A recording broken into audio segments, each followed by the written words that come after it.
কি অবস্থা সবার? জুজুৎসু কাইজেনের 256 নম্বর চ্যাপ্টারে সকলকে জানাই স্বাগতম। আজকের এই চ্যাপ্টারটা অনেক বেশি স্পেশাল, বিশেষ করে ইউজি ইটাডোরির ফ্যানদের জন্য। তো বেশি কথা না বলে সরাসরি ভিডিও শুরু করি। গত চ্যাপ্টারে আমরা দেখেছিলাম মাকি, ইউজি আর চোসো মিগুয়েল আর লেওরের সাথে এই ফাইটে জয়েন করেছে, আর চ্যাপ্টারের শেষে সুকুনা লেওরের উপর অনেক পাওয়ারফুল একটা ব্ল্যাক ফ্ল্যাশ অ্যাটাক করেছিল। 256 নম্বর চ্যাপ্টারের শুরুতেই আমরা একটা ফ্ল্যাশব্যাক দেখতে পাই। এখানে গোজো সবাইকে ব্ল্যাক ফ্ল্যাশ কিভাবে মারতে হয় তা শেখাচ্ছিল। তারা সবাই তখন গোজোকে জিজ্ঞাসা করে, কেন আমরা তোমার মতো নিজের ইচ্ছা মতো ব্ল্যাক ফ্ল্যাশ ব্যবহার করতে পারি না? গোজো তখন তাদেরকে বলে, তোমাদের কেন মনে হয় আমি আমার ইচ্ছা মতো এই ডেঞ্জারাস অ্যাটাককে ব্যবহার করতে পারি? তবে এটা বলার পরেই গোজো রিয়েলাইজ করে যেহেতু তার কাছে 6 আই আছে, তাই সবাই মনে করে যে সে সবকিছুই করতে পারে। কিন্তু ব্ল্যাক ফ্ল্যাশ মারা এতটাও সহজ ছিল না। গোজো তাদের সবাইকে বলে, একটা ব্ল্যাক ফ্ল্যাশ অ্যাটাককে অ্যাক্টিভেট করার জন্য নির্দিষ্ট কোনো উপায় নেই। গোজো বলে, যখন আমি আমার ফুল পাওয়ারকে ব্যবহার করে আমার কার্স এনার্জিকে আমার হাতের মধ্যে স্টোর করে অ্যাটাক করি, তখন হয়তো আমি একটা ব্ল্যাক ফ্ল্যাশকে অ্যাক্টিভেট করতে পারি। এখানে গোজোর ক্ষেত্রেও ব্ল্যাক ফ্ল্যাশের ব্যবহার অনেকটাই ভাগ্যের উপর নির্ভর করে। তার মানে আমরা বুঝতেই পারছি ব্ল্যাক ফ্ল্যাশ অ্যাটাক করা আসলে অনেক বেশি কঠিন। গোজো এত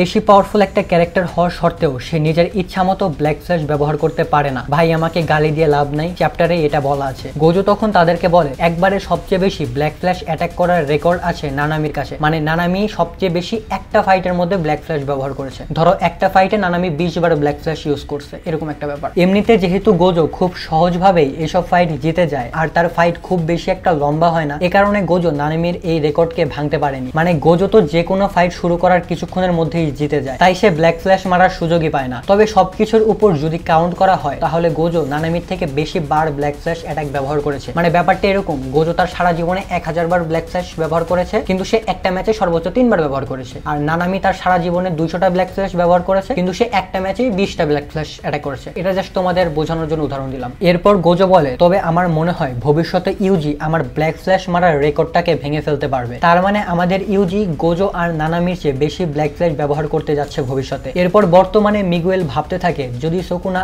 আবারও তার মোমেন্টাম গেইন করে ফেলে, তাহলে আমাদের জন্য অনেক বেশি সমস্যা হয়ে যাবে। এদিকে ইউজি ভাবতে থাকে, সুকুনা কি তার রিভার্স কার্স টেকনিককে সম্পূর্ণভাবে রিকভার করে ফেলেছে? এদিকে চোসো ভাবতে থাকে, আমাদের যেভাবেই হোক না কেন তাদের সাথে টিম আপ করে সুকুনাকে আটকাতে হবে, তা না হলে সুকুনা এবার খুবই তাড়াতাড়ি সবাইকেই মেরে ফেলবে। এরপর ইউজি একটা রেলিং এর সাহায্যে সুকুনাকে একটা দেয়ালের সাথে গেঁথে দেয়। তখনই চোসো তার সুপারনোভা টেকনিকে সুকুনার উপর অ্যাটাক করে। সুকুনা তখন সেটাকে ডজ করে দূরে সরে যায়। তখনই মাকি এসে সুকুনার উপর তার তরোয়াল দিয়ে আক্রমণ করার চেষ্টা করে। তবে সুকুনা তখন মাকির কাটানাকে ধরে তার তৃতীয় ব্ল্যাক ফ্ল্যাশ আক্রমণ করে। এরপরে সুকুনা মাকির উপরে তার স্ল্যাশ অ্যাটাক করে। মাকি তখন নোটিস করে এখন সুকুনার স্ল্যাশ এর পাওয়ার আগের থেকে অনেক বেশি বেড়ে গেছে। যখন সে এসব জিনিস ভাবছিল, তখন সুকুনা আবারও তার উপর স্ল্যাশ অ্যাটাক করে। চোসো তখন তার সুপারনোভা টেকনিক ব্যবহার করে এগুলোকে ব্লক করে দেয়। তখন সুকুনা উল্টো চোসোর উপরে ব্ল্যাক ফ্ল্যাশ অ্যাটাক করে। তবে এই স্ল্যাশ অ্যাটাক গুলো চোসোর লাগার আগেই সুকুনা চোসোর পেছনে চলে আসে। যেহেতু চোসোর নজর ছিল সুকুনার স্ল্যাশের উপরে, তাই সুকুনা যে তার পেছনে চলে এসেছে সে এটা নোটিস করে না। আর এই সুযোগ ব্যবহার করে সুকুনা চোসোকে একটা দেয়ালে ছুঁড়ে মারে। আর এরপর সুকুনা তার উপর আবারও ব্ল্যাক ফ্ল্যাশ অ্যাটাক করে। চোসো তখন ব্লাড ম্যানিপুলেশন ব্যবহার করে তার শরীরের উপর একটা শিল্ড বানিয়ে নেয়। এ কারণে চোসোর উপরে সেই ব্ল্যাক ফ্ল্যাশের অ্যাটাকের ইম্প্যাক্ট অনেক কম হয়। তখনই চোসো সুকুনার একটা হাত ধরে ফেলে, আর ইউজি তখন সেখানে এসে সুকুনার মুখে অনেক পাওয়ারফুল একটা পাঞ্চ করে। চোসো তখন বলে, সুকুনা যতই ব্ল্যাক ফ্ল্যাশ মেরে নিজের পাওয়ারকে বাড়িয়ে নেওয়ার চেষ্টা করুক না কেন, যদি ইউজি সুকুনার উপর পাঞ্চ করতে থাকে, তাহলে সুকুনার কার্স এনার্জি এভাবেই কমতে থাকবে। আর এরকমটা বারবার চলতে থাকলে সুকুনা মেগুমির বডির উপর থেকে কন্ট্রোল হারিয়ে ফেলবে। এদিকে আমরা লেওরকে দেখতে পাই। সুকুনার ব্ল্যাক ফ্ল্যাশ অ্যাটাক খেয়ে তার অবস্থা অনেক বেশি খারাপ হয়ে গিয়েছিল। মিগুয়েল তখন বলে, আমরা অনেক করেছি, এখন চলো আমরা চলে যাই। লেওর তখন বলে, না, আমাকে এখনো অনেক কিছু করতে হবে। এরপর আমরা ইউজিকে দেখতে পাই। সুকুনা তাকে ধরে তাকে মাটিতে আছাড় মারার চেষ্টা করে, কিন্তু তার আগেই ইউজি তার উপর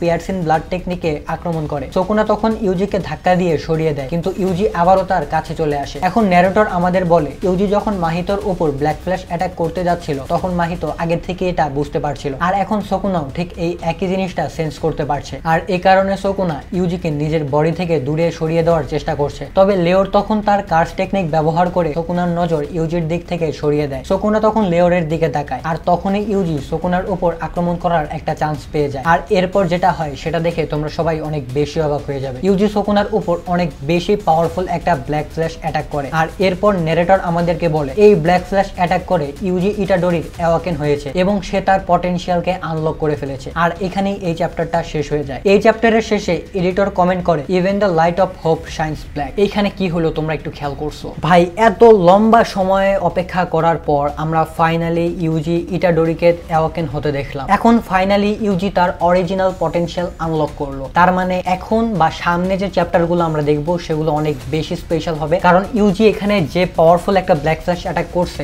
এই অ্যাটাক খেয়ে শকুনার অবস্থা অনেক বেশি খারাপ হয়ে গেছে। কারণ এই ব্ল্যাক ফ্ল্যাশকে পুরা মাঙ্গাতে একটা প্যানেল জুড়ে দেখানো হয়েছে, তার মানে শকুনা অনেক পাওয়ারফুল একটা ব্ল্যাক ফ্ল্যাশ খাইছে। হ্যাঁ, আর যেহেতু ইউজি আমাদের মেইন ক্যারেক্টার আর সে তার অরিজিনাল পটেনশিয়ালকে আনলক করে ফেললো এই 256 নাম্বার চ্যাপ্টারে এসে, তাই সামনে আমরা অনেক স্পেশাল কিছু দেখতে চলেছি। আর ইউজি যদি এরপর অনেক বেশি পাওয়ারফুল হয়ে যায় তাহলে ভাই গোজোর ব্যাক আসার সম্ভাবনা একদম জিরো হয়ে যাবে। কারণ ইউজি যদি এত বেশি পাওয়ারফুল হয়ে যায় তাহলে তো গোজোর প্রয়োজন নাই, আর এমনিতেও তো গোজোকে মেরেই ফেলা হয়েছে। আর এই কারণে গেগের প্রয়োজন হবে না গোজোকে আবারও এই কাহিনীতে ঢুকানো। তো যা হবে দেখা যাবে পরের চ্যাপ্টারে। আর পরের চ্যাপ্টার সম্ভবত 2 সপ্তাহ পর আসবে, কারণ পরের সপ্তাহে একটা ব্রেক আছে, ব্রেকের পর তার পরের চ্যাপ্টার আসতে মোটামুটি 14 দিনের মতো সময় লাগবে। ততদিন পর্যন্ত ভালো থাকো, সুস্থ থাকো, আল্লাহ হাফেজ।